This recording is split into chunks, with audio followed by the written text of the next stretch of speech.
ये अपने मजमे में तो जितना चाहे भोग सकते, इनको सिर्फ एक इनकी तकरीर के जवाब में एक जुमला बोल दो तो इनका पाजामा आगे से गीला और पीछे से पीला होना शुरू हो जाता है, और वो जुमला होता है भाई मुनाजरा कर लो। लेकिन जब तक वहाबी झूठ ना बोले वो अपने बाप की ओरिजिनल औलाद हो नहीं सकता। अब ये दूसरे मौलवी साहब का पूरी यानी कैटेगरी यहां से माता, अब इनको सुन लीजिए, इनको भी आप जानते होंगे, ये भी बड़े मकबूल है आपके इलाके में, आते हैं ये भी, सुनिए इनको। सीरत ख्वाजा पढ़ो ये अजमेरी, ये हाजी अली की दरगाह पे मिल जाएगी किताब। सीरत ख्वाजा पढ़ो ये अजमेरी, ये हाजी अली की दरगाह पे मिल जाएगी किताब। सीरत ख्वाजा किताब है, और कहाँ मिलेंगी? हाजी अली में। आज वो 10 साल होने को आ गए, 8 साल होने को आ गए, बोल बोल के थक गया कि खबीस की औलाद वो किताब तो हमें दिखा जिसका तू हवाला दे रहा है।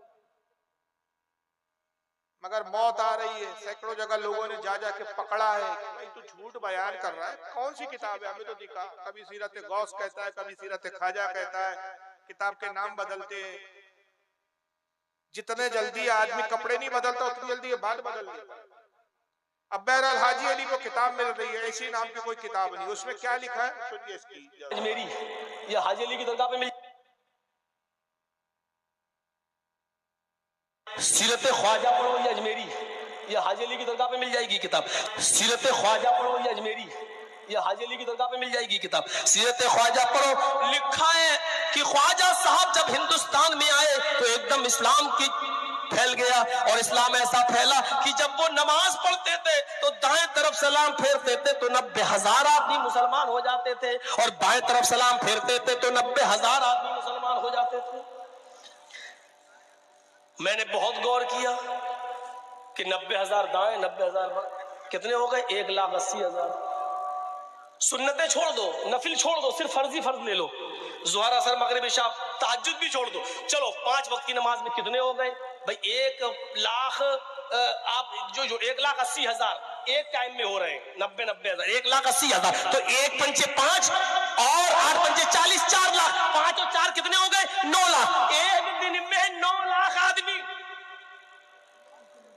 ख्वाजा साहब की करामत देखो, एक दिन में कितने हो गए? 9 लाख। और मोहम्मद रसूलुल्लाह 13 साल पत्थर खाए, मक्के में पिटे, मार खाए, लोग मजबूर कर दे और निकले और हिजरत करके मदीना जाए, तो इस 13 साल की कड़ी मेहनत में कितने लोग इस्लाम लाए। जब जंगे बद्र हुई तो सब जोड़े गए, बच्चे भी, बूढ़े भी, जवान भी, जब सब जोड़े गए तो लड़ने वालों की तादाद थी 313। मेरे भाइयों, ये 13 साल की मेहनत तो 313, यहाँ एक दिन में 9 लाख। पूरा तफसीरा चल रहा है, समझ रहे आप? सवाल ये है सबसे पहला कि ये वाक्य लिखा किसने? हमारे किस सुन्नी आलिम ने कहा? वहाबी पहले गढ़ता है और फिर उसका रद्द करता है। और हमारे सीधे साधे नौजवान क्या बोलते हैं, हाँ यार इतना बड़ा मौलवी बोल रहा है तो मिंबर पे बैठ के झूठ थोड़ी बोलेगा यार, सुन्नियों की किसी किताब में लिखी होंगी, इसलिए इनकी मौत कहाँ थी इन मौलवियों की? ये अपने मजमे में तो जितना चाहे भोग सकते, इनको सिर्फ एक इनकी तकरीर के जवाब में एक जुमला बोल दो तो इनका पाजामा आगे से गीला और पीछे से पीला होना शुरू हो जाता है, और वो जुमला होता है भाई मुनाजरा कर लो, तो पाजामे इनके गीले हो जाते। तफसीरे कर रहे हैं, अरे भाई तफसीरा तब तुम्हें जेब देता है कि जब हमारी किताब में लिखा हो। हमारी किस किताब में लिखा है कि आपने इधर सलाम फेरा तो 90,000, इधर सलाम फेरा तो 90,000, और 5 वक्त की नमाज, और सारा कैलकुलेशन लगाया, एक दिन में इतने लाख, और 2 दिन में इतने, और इतनी जिंदगी में इतने, और नबी पाक ने 23 साल तबलीग की, 313 लोग ईमान लाए। जब से इस खबीस को यह भी नहीं मालूम कि जंग बद्र में 313 लोग शरीक थे, 313 ही मुसलमान नहीं थे। जाहिर है कि वो जंग में खवातीनें तो नहीं आई थी बद्र में, वो भी मोमिनीन में थे, बच्चे नहीं थे उसमें छोटे, वो भी मोमिनीन थे, बहुत से सैफुल उम्र बूढ़े नहीं थे जंग में शरीक, इसको 313 ही लिखे उसको। और ये कोई दलील नहीं है कि रसूलुल्लाह ने इतनी तबलीग की तो इतने थोड़े ही ईमान लाए। उलमा फरमाते हैं कि जब सरकार सल्लल्लाहु अलैहि वसल्लम का विसाल हुआ तो उस वक्त मदीने और इतराफ में जो कुल मुसलमानों की आबादी थी वो तकरीबन 2,40,000।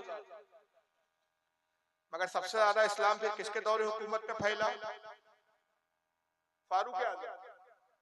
फारूक आजम के जमाने में रोम फतह हुआ, फारूक आजम के जमाने में ईरान फतह हुआ, फारूक आजम के जमाने में इराक फतह हुआ, फारूक आजम के जमाने में शाम फतह हुआ, फारूक आजम के जमाने में मिस्र फतह हुआ, बड़े बड़े मुल्क फतह हुए और वहां इस्लाम पहुंचा।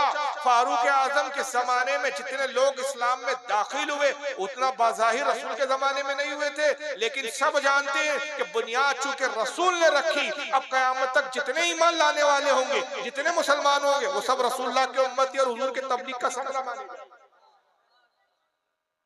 ये सब खादिम है, जितने मुबल्लिगीन इस्लाम फैलाए सब नबी के खादिमों में गिनती है। असल खिदमत और असल कारनामा किसका माना जाएगा?